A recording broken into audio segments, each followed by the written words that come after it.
One thing. Bonjour, c'est Laetitia de One Thing in a French Day à Paris. J'espère que vous allez bien et que vous êtes de bonne humeur. Aujourd'hui, mercredi 25 février 2026, cet épisode, le numéro 2601, s'intitule « Que pense Pauline de Victor Hugo, décorateur ?» Une maison décorée au XIXe siècle peut-elle plaire à une Parisienne du XXIe siècle ? C'est ce que nous allons découvrir aujourd'hui dans cette conversation avec Pauline. Nous nous sommes enregistrés après notre visite de l'exposition Hugo décorateur à la maison de Victor Hugo, place des Vosges, dans le centre historique de Paris. Si j'ai proposé à Pauline d'aller voir cette exposition, c'est que je sais qu'elle aime beaucoup la décoration. Mais la décoration de Victor Hugo, au XIXe siècle, est-elle du goût de la jeune femme parisienne du XXIe siècle ? Dans la lettre qui accompagne cet épisode, nous nous arrêterons sur l'histoire de l'exil de Victor Hugo et pourquoi c'est particulièrement sa maison de Guernesey qui est montrée lors de l'exposition. Ce sera un excellent moyen d'avoir quelques repères historiques sur l'histoire de la France au XIXe siècle et celle du grand écrivain.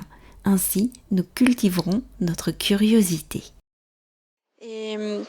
Alors, est-ce que tu as accroché le style de Victor Hugo, décorateur ? Écoute, c'est assez étonnant. Déjà, je ne savais pas qu'il avait cette corde à son arc. Voilà. Et donc, au début, j'étais assez sceptique des projets, des croquis qu'on peut voir dans les premières pièces.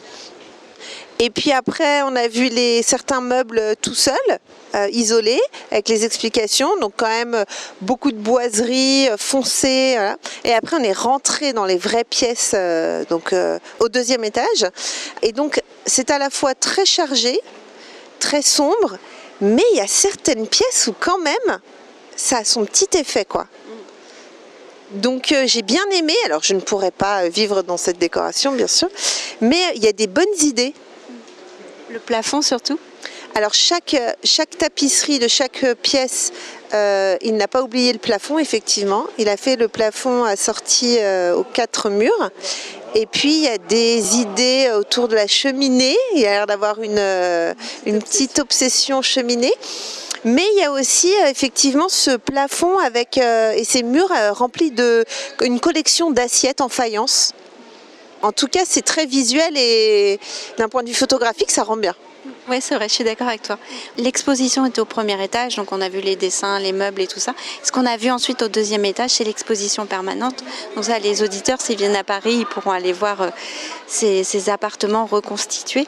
Et alors toi, tu as retrouvé un personnage que tu avais croisé il y a peu de temps au théâtre.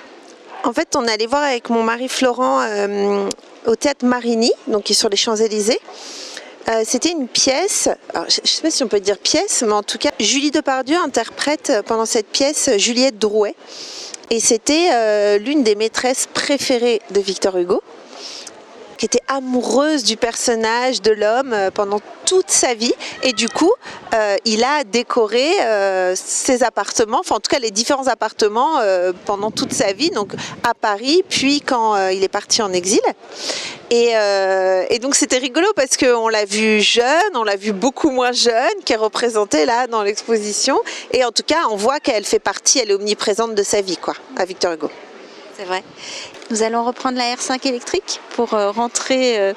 Tout à fait. On va aller la retrouver à quelques rues d'ici et puis en route jusqu'à la prochaine aventure. Merci Pauline. Merci Laetitia. Vous l'aurez compris, la maison de Victor Hugo vaut vraiment le détour. Car même si l'écrivain n'y a pas demeuré très longtemps, le musée rend l'ambiance hugolienne dès qu'on en passe le seuil. C'est également l'occasion de pénétrer l'intérieur d'un des bâtiments de la plus ancienne place de Paris.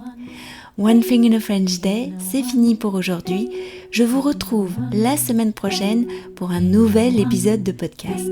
À bientôt, au revoir. In a French day.